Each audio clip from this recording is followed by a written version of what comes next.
The reported withdrawal could be a sign that a military escalation in the region might be imminent, after President Trump announced that he'd cancelled all meetings with Iranian officials, after days earlier indicating that a negotiated off-ramp was still possible. Iran is on my mind when I see the kind of death that is happening over there, we think. So we're going to get some accurate numbers. I'll have it in about 20 minutes. We'll get some accurate numbers as to what's happening with regard to the killing. The killing looks like it's significant, but we don't know yet for certain. I'll know within 20 minutes. So, and we'll act accordingly.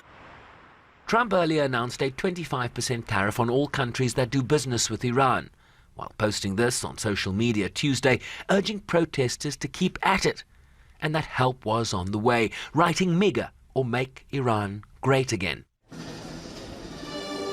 As Iranian authorities hold firm that any action from Washington would be met with a response.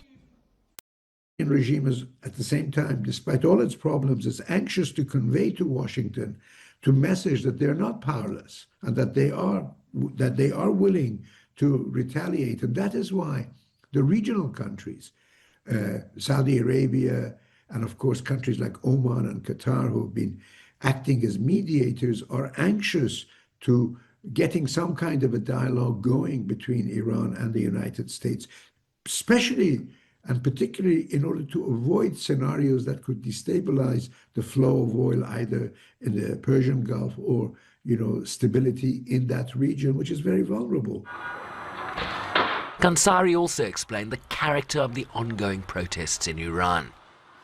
This particular time, this incident, this protest is different in the sense that the underlying reasons for people coming out into the streets this time was not simply to demand greater rights or greater freedoms or freedom to dress, as in the case of the women life freedom movement of 3-4 years ago, but because of the fact that the regime has failed to provide for the daily subsistence of ordinary people, ordinary citizens, with the most basic needs that any citizen has.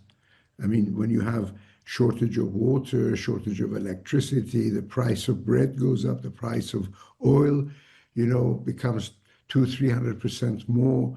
This hits the average citizen who is not so much concerned about intellectual debates or democratic rights and things like that. On the question of a military escalation in Iran, this from the United Nations. The Secretary General has been very clear in the use of his language under what is actually going on in Iran and the repression and the killings of civilians that we're seeing, which is very concerning to say the least. At the same time, he's also been listening to the rhetoric that we've heard around the situation in Iran, which is concerning to him, and he encourages all to adopt a path of diplomacy and dialogue.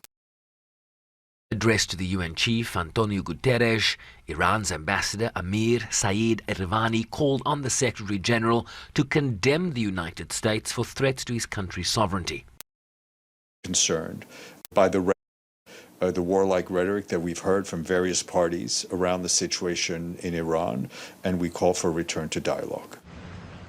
As the Middle East region remains on high alert. Citing 3 diplomats, Reuters reported that personnel at the U.S. military's Al Udeid air base in Qatar had been ordered to leave by Wednesday evening. The very same base targeted by Iran in retaliation for U.S. strikes against its nuclear facilities last June. Gulf states led by Saudi Arabia have also reportedly lobbied the United States against striking Iran, expressing concerns that the attack would roil oil markets by disrupting the flow of oil tankers through the Strait of Hormuz. Sherwin Bryce-Pease, SABC News, New York.